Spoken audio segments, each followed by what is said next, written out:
Simon & Schuster Audio presents Resolved by Robert Tanenbaum. Read by Lee Sellars.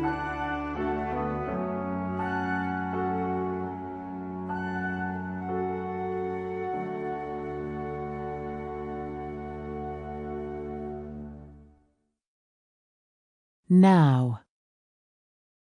The governor was late. No governor, no ceremony. The distinguished people gathered in the private office of the district attorney muttered to themselves and to their pals.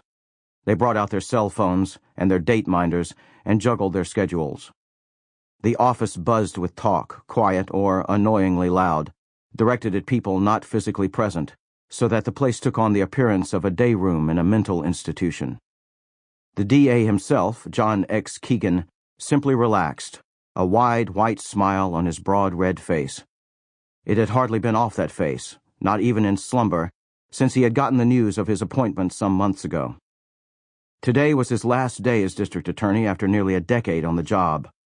He was going to become a federal judge, a lifetime's ambition, or rather an important step toward his real ambition. It had never escaped Jack Keegan's notice that Chief Justice Earl Warren had started as a DA. One other person in the room, now slouched against a corner of the long conference table, was equally unconcerned with schedules. His own smile was thin and a little false, because he disliked events of this kind. Even slouching, he was the tallest person in the room, at 6'5", well-knit and still athletic in these, his middle years. He had a peculiar, flat, sallow face, close-cropped brown hair, just starting to show gray on the sides, and eyes set slightly aslant over strong cheekbones.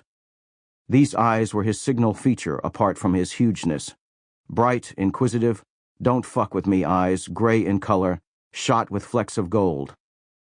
The man's name was Roger Karp, called Butch by everyone, and he was the chief assistant district attorney, the operational leader of the 600 or so lawyers who prosecuted criminal cases in the county of New York. Karp walked over to a window and peered out into the gathering gloom. It was snowing harder. Clearly, the goddamn thing would not begin at 2 as scheduled.